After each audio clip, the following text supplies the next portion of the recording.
America తలుచుకుంటే ఏ దేశాన్నైనా కబ్జా చేయగలదు. అలా 1986లో లిబియాపై దాడి చేసింది, 2002లో ఇరాక్ పై, 2014లో సిరియాపై. ఇలా అమెరికా ఎప్పుడంటే అప్పుడు మిడిల్ ఈస్ట్ లో జెండా పాతింది. కానీ ఒక్క దేశం అమెరికాకు తలవంచకుండా యుద్ధానికి సైతం సిద్ధమైంది, అదే ఇరాన్. ఇవాల్టికి అమెరికా, ఇజ్రాయెల్ కలిసి ఇరాన్ కోటను కూల్చడానికి శతవిధాల ప్రయత్నిస్తున్నాయి. కానీ అదంతా సులభం కాదు. దీనికి చరిత్ర సాక్ష్యం. గత 600 సంవత్సరాలుగా ఇరాన్ను ఎవ్వరూ ఆక్రమించుకోలేకపోయారు, ఆధిపత్యము చెలాయించలేకపోయారు. అది రోమన్లైనా, అరబ్లైనా, తుర్కీలైనా, రష్యన్లైనా, చివరికి బ్రిటిష్ ఎంపైర్ కూడా ఇరాన్లో గడ్డి పోచ కూడా పీకలేకపోయింది. ఇరాన్ ఎంత పెద్ద దాడులైనా తట్టుకోగలనని ఎన్నోసార్లు నిరూపించింది. చివరికి అమెరికానే తలవంచేలా చేస్తున్న ఆ దేశ రహస్య బలమేంటి? ఇతర అరబ్ కంట్రీస్ లా కాకుండా ఇరాన్ ఎందుకు ప్రత్యేకం? ఈ వీడియోలో వివరంగా తెలుసుకుందాం. అంతకంటే ముందు మీరు చేయవలసిన చిన్న పని, వీడియోకి లైక్ కొట్టి ఇది ప్రపంచాన్ని యుద్ధ సంక్షోభంలోకి నెట్టేస్తుందా? మీ అభిప్రాయం కింద కామెంట్ చేయండి. ముందుగా మనం మాట్లాడుకోవాల్సింది ఇరాన్ కి ప్రకృతి ఇచ్చిన వరం గురించి. ఒక్క మాటలో చెప్పాలంటే ఇరాన్ ఒక పెద్ద కోట లాంటిది. ఆ కోట చుట్టూ ప్రహారీ గోడ కట్టింది ప్రకృతి. సౌత్ లో ఉన్న జాబ్రోస్ మౌంటైన్ రేంజ్ ఎలాంటి పర్వత ప్రాంతాలంటే సౌత్ నుండి వచ్చే శత్రువులకు ఒక అడ్డుగోడలా పనిచేస్తుంది. సౌత్ వెస్ట్ లో ఈ జాబ్రోస్ పర్వతాలు ఇరాక్ వరకు విస్తరించి ఉన్నాయి. ఇక నార్త్ వెస్ట్ కి వెళ్లేసరికి వీటి ఎత్తు ఎంత ఎక్కువగా ఉంటుందంటే టర్కీతో ఒక ఇంపాసిబుల్ బార్డర్ లా ఉంటుంది. ఇక మౌంటైన్స్ లేని చోట చిత్తడి నేలలు ఉన్నాయి. ముఖ్యంగా టైగ్రిస్, యూఫ్రటిస్ నదులు ఇక్కడ కలుస్తాయి. ఈ బురద నేలలు నేచురల్ బ్యారియర్ లా పనిచేస్తాయి, కోట గోడ పక్కన ఉండే లోయలాగా. ఇది ఇరాక్ టర్కీ బార్డర్ల సంగతి. ఇక నార్త్ సైడ్ చూసుకుంటే కస్పియన్ సీ, అజర్బైజాన్ ఉన్నాయి. ఇక్కడ ఆల్బ్రోస్ మౌంటైన్ రేంజెస్ ఉన్నాయి. ఇక ఈస్ట్ లో చిన్న చిన్న గోడలు, గుట్టలు ఇరాన్ చుట్టూ ఒక రిబ్బన్ లాగా చుట్టేసి ఉన్నాయి. ఇది ఆఫ్ఘనిస్తాన్, పాకిస్తాన్ కి బార్డర్ లా ఉన్నాయి. అంటే ఇరాన్ కి నలుదిక్కుల పర్వతాలే ఉన్నాయి. ఇక సౌత్ పర్షియన్ గల్ఫ్ ఈ కోట యొక్క ఆఖరి ద్వారం. ఇక ఎవరైనా పర్షియన్ గల్ఫ్ నుండి కబ్జా చేయడానికి వస్తే 250 కిలోమీటర్ల వరకు మౌంటైన్సే ఉంటాయి. ఏ దేశాన్నైనా ఆక్రమించుకోవాలంటే ఆ దేశ జియోగ్రఫికల్ లొకేషన్ ముఖ్య భూమిక పోషిస్తుంది. ఇలా పర్వత ప్రాంతాలు ఉండడం వల్ల ఆఫ్ఘనిస్తాన్ కూడా సేఫ్ గా ఉంది. దాని శత్రు దేశమైన రష్యా, అమెరికా ఆఫ్ఘనిస్తాన్ పై పాగా వేయలేకపోయాయి. ఇరాన్ పై 600 సంవత్సరాలుగా కబ్జా చేయడానికి ఎన్ని ప్రయత్నాలు చేసినా ఫలించలేదు. ఇరాన్ బార్డర్సే కాకుండా లోపల చూసుకుంటే 2 ఎడారులు ఉన్నాయి. అవి దస్తయి కావిర్, దస్తయి లుట్లు. ఇవి ఎంత బంజరు భూములంటే జనాలు పర్వతాలపైన నివసిస్తారు. ఇరాన్ లో ఉన్న 9 కోట్ల జనాభా ఎక్కువగా ఈ పర్వత ప్రాంతంలోనే జీవనం కొనసాగిస్తారు. అందుకే బయట దేశాల సైన్యం ఇరాన్ లోపలికి చొచ్చుకొని వచ్చి కంట్రోల్ చేయడం అసాధ్యం. ఇక నేల నుండి వచ్చే శత్రువులకు లాజిస్టిక్స్ ప్రాబ్లమ్స్, సప్లై లైన్స్ లేకపోవడం, చిన్న చిన్న దారులు, వెదర్ కండిషన్స్ ఇవన్నీ వాళ్ళు ముందుగా ఎదుర్కోవాల్సి ఉంటుంది. ఈ పర్వతాలే వారిని ఖైదు చేస్తున్నాయని చెప్పాలి. ఇక స్టేట్ ఆఫ్ హార్మోజ్ వైపు వస్తే ఇది ఇరాన్ కి ఒక పవర్ఫుల్ స్ట్రాటజీగా పనిచేస్తాయి. ఇక్కడ మీరు చూస్తే పర్షియన్ గల్ఫ్ నార్థర్న్ పార్ట్ మొత్తం స్టార్టింగ్ నుండి ఎండింగ్ వరకు ఇరాన్ నే ఆనుకుని ఉంది. ఇంకోవైపు 7 దేశాలు ఈ బార్డర్ ని షేర్ చేసుకుంటున్నాయి. అవి Iraq, Kuwait, Saudi, Bahrain, Qatar, UAE మరియు ఓమన్. పర్షియన్ గల్ఫ్ యొక్క ఈ ఎంట్రన్స్ ని స్టేట్ ఆఫ్ హర్మోజ్ అని పిలుస్తారు. దీని నార్త్ సైడ్ కేవలం ఇరాన్ కోస్టలే ఉంది. హర్మోజ్ లో ఇరాన్ సైడ్ ఒక వి షేప్ ఏర్పడుతుంది. దీనివల్ల 3 వైపులా ఈ ఏరియాని ఇరాన్ కంట్రోల్ చేయగలదు. ఇక యుఏఈ సైడ్ పర్వత ప్రాంతాలున్నాయి 50 కిలోమీటర్ల వరకు. దీనివల్ల హర్మోజ్ ని నిలిపివేయడం ఇరాన్ కి చాలా ఈజీ. ఈ ఆప్షన్ ని వాళ్ళు యుఎస్, ఇజ్రాయెల్ దాడుల తర్వాత వాడేశారు. ఇరాన్ క్లియర్ గా చెప్పింది, ఏ దేశ షిప్లైనా సరే హర్మోజ్ వైపు వస్తే తగలబెట్టేస్తామని. దీనివల్ల గల్ఫ్ కంట్రీసే కాదు, ప్రపంచ దేశాలన్నింటినీ ఇబ్బంది పెట్టగలదు. ఎందుకంటే దునియాలో 20% ఆయిల్, ఖటర్ యొక్క 90% ఎల్ఎన్జీ, వరల్డ్ 5% ఎకానమీ హర్మోజ్ పై డిపెండ్ అయి ఉంటుంది. 2025లో వరల్డ్ ఎకానమీ $120 ట్రిలియన్ ఉంటే హర్మోజ్ క్లోజ్ అయ్యాక ఇందులో నుండి $6,000 అరబ్ గాల్లో కలిసిపోతాయి.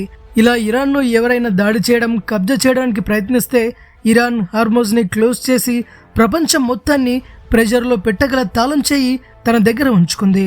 ఇరాన్ దగ్గర ఉన్న 3వ ప్లస్ పాయింట్ అతి పొడవైన కోస్టల్ లైన్. ఇరాన్ టోటల్ చుట్టుకొలత 8,731 కిలోమీటర్లు. దానిలో 2,815 కిలోమీటర్లు సముద్ర తీరమే ఉంది. Caspian sea and Persian Gulf అంటే ఇరాన్ బార్డర్లో 32% సముద్ర కోస్టల్ లైనే ఉంది.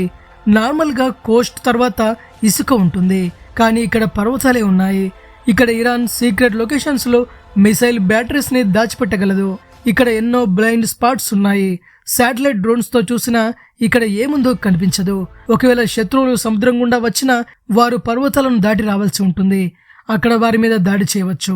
Geography, straight of Hormuz, difficult Coast లైన్లు కాకుండా ఇరాన్ను శత్రువుల నుండి కాపాడే 3వ షీల్డ్ ఆ దేశంలో ఉంటున్న వివిధ జాతుల ప్రజలు. ఇరాన్ ఒక బహుళ జాతి దేశం. అంటే అక్కడ కేవలం ఒకే వర్గం నివసించదు. పర్షియన్లు, అజరీలు, కోడోలు, అరబ్బులు, ఇక్కడ బలూచ్ మరియు తుర్క్మెన్లతో సహా అనేక విభిన్న తెగలు నివసిస్తున్నాయి. ఏ దేశ జనాభా అయినా విభిన్న వర్గాలతో కూడి ఉన్నప్పుడు అందరినీ సంతోషంగా ఉంచడమే ఇక్కడ అతిపెద్ద సమస్య. ప్రతి సమూహం తమ హక్కులను, భాషను, సంస్కృతిని కాపాడుకోవాలని కోరుకుంటుంది. ఇక్కడ పర్వత ప్రాంతాల్లో విభిన్న తెగలు తమ సొంత భాష, సంస్కృతితో జీవిస్తాయి. ప్రతి ఒక్కరి మధ్య వందల సంవత్సరాల నాటి భేదాలు ఉన్నాయి. వాస్తవానికి ఇరాన్ షియా ముస్లింల గొడుగు కింద అందరినీ ఏకం చేసింది. అయినప్పటికీ ఇక్కడ తరచుగా నిరసనలు కనిపిస్తూనే ఉన్నాయి. ఇటీవల డిసెంబర్ 2025లో ప్రారంభమైన నిరసనలు నేటికి కొనసాగుతున్నాయి. ఇందులో ఇప్పటి వరకు 7,000 మందికి పైగా మరణించారు. 1979 ఇస్లామిక్ విప్లవం తర్వాత జరిగిన అతిపెద్ద నిరసన ఇదే. వీటన్నింటిని నియంత్రించి ఒకే గొడుగు కిందకు తీసుకురావడం ఇరాన్కు ఎల్లప్పుడూ కష్టమైన పనే. కొన్నిసార్లు ఒక వర్గం కోపంగా ఉంటే మరికొన్నిసార్లు మరో వర్గం కోపంగా ఉంటుంది. ఇరాన్ యొక్క ఈ బహుళజాతి నగరంలో ఇదొక సమస్య కాగా బయట నుండి వచ్చే ఏ ఆక్రమణదారుడికైనా ఇంతకంటే పెద్ద సమస్య ఉంది.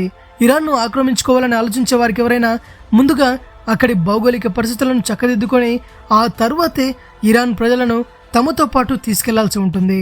ఇది అసాధ్యమైన పనిగా కనిపిస్తుంది. ఈ కారణంగానే బ్రిటిష్ వారు మొత్తం ఖండాన్ని పాలించిన వలస పాలన కాలంలో ఇరాన్ను ఎవరు తమ వలసగా చేసుకోలేకపోయారు. ఈ విషయం అమెరికా, ఇజ్రాయెల్కు కూడా బాగా తెలుసు. అందుకే అధ్యక్షుడు ట్రంప్ ఇరాన్ ప్రజలే ఇస్లామిక్ పాలన సింహాసనాన్ని కూలదోయాలని పదే పదే చెబుతున్నారు. ఎందుకంటే ప్రజల శక్తి లేకుండా ఇరాన్ను ఓడించడం దాదాపు అసాధ్యమని ఆయనకు కూడా తెలుసు. 1941లో బ్రిటిష్ వారు మరియు రష్యన్లు ఇరాన్ను ఆక్రమించుకున్నారు. అది కూడా ఇరాన్ షా కుమారుడి సహాయంతోనే. రెండవ ప్రపంచ యుద్ధంలో నాజీ దళాలు ఇరాన్ను తమ స్థావరంగా చేసుకోకుండా నిరోధించడమే దీని లక్ష్యం. ఆ సమయంలో కూడా ఇరాన్లోని వివిధ గ్రోజ్నీ ప్రభుత్వాల మధ్య పోరాటం జరిగింది. ఇది అంతర్యుద్ధం లాంటి పరిస్థితికి దారితీసింది. ఈ వర్గాల్లో తమలో తాము విభేదించుకున్నప్పటికీ మతపరంగా ఒక్కటే ఉంటారు. ఇరాన్ జనాభాలో 95% మంది షియా ముస్లింలు. చారిత్రాత్మకంగా ఇరాన్పై బయట నుండి దాడులు జరిగినప్పుడల్లా వారు ఏకమయ్యారు. 1980 సెప్టెంబర్లో ఇరాన్ విప్లవం అప్పుడే ప్రారంభమవుతున్నప్పుడు ఇరాన్ సైన్యం పూర్తిగా చెల్లాచెదురై దాని వ్యవస్థ బలహీనంగా ఉంటుందని సద్దాం హుస్సేన్ భావించాడు. ఈ ఆలోచనతో ఇరాన్ను ఆక్రమించుకోవాలనే ఉద్దేశంతో ఇరాక్ దానిపై దాడి చేసింది. అయితే సద్దాం హుస్సేన్ తేలికగా తీసుకున్న ఆ యుద్ధం 8 ఏళ్లు కొనసాగింది. ప్రారంభంలో ఇరాకీ సైన్యం లోతుగా చొచ్చుకుపోయింది. కానీ 2 ఏళ్లలోనే ఇరాన్ తమ భూభాగాన్ని తిరిగి స్వాధీనం చేసుకుంది. ఈ యుద్ధంలో ఇరాన్ సైన్యం మాత్రమే కాకుండా సామాన్య ప్రజలు కూడా పాల్గొన్నారు. వారందరూ ఒకే సైన్యం కింద తమ ప్రాణాలను త్యాగం చేయడం ప్రారంభించారు. ఇరాన్, అరబ్బులు ఓడిపోతారని సద్దాం హుస్సేన్ ఆశించాడు. కుర్దులు ఇరాకీ పక్షంలో చేరి ఇరాన్ను అంతర్గతంగా విచ్ఛిన్నం చేసే గందరగోళాన్ని సృష్టిస్తారని అనుకున్నాడు. కానీ సద్దాం హుస్సేన్ ఆశలన్నీ అడయాశలయ్యాయి. యుద్ధ సమయంలో తమలో తాము విభేదాలు ఉన్న వర్గాలు షియా ముస్లింల గొడుగు కింద ఏకమయ్యారు. దీనివల్ల ఇరాన్ జాతీయవాదం మరింత బలమైంది. 8 ఏళ్ల యుద్ధం, 10 లక్షల మంది ప్రాణ నష్టం తర్వాత ఇరాక్, ఇరాన్లు చివరకు ఓడిపోయాయి. కానీ సద్దాం హుస్సేన్ ఒక్క అంగుళం భూమిని కూడా ఆక్రమించుకోకుండా ఓటమిని అంగీకరించాల్సి వచ్చింది. ఇరాన్ యొక్క అత్యంత ప్రమాదకరమైన ఆయుధం దాని సైన్యం కాదు, దాని విజ్ఞానం. ఈ దేశం కొన్ని వారాల్లో పట్టుకోగలిగే చిన్న లక్ష్యం కాదు. 16 లక్షల చదరపు కిలోమీటర్ల మేర విస్తరించి ఉన్న ఒక వ్యూహాత్మక చిక్కుదారి. అంటే పాకిస్తాన్ వంటి 2 దేశాలు దీని లోపల ఇమిడిపోతాయి. ఒకవేళ సైన్యం సరిహద్దు దాటినా తక్షణ విజయం అసాధ్యం.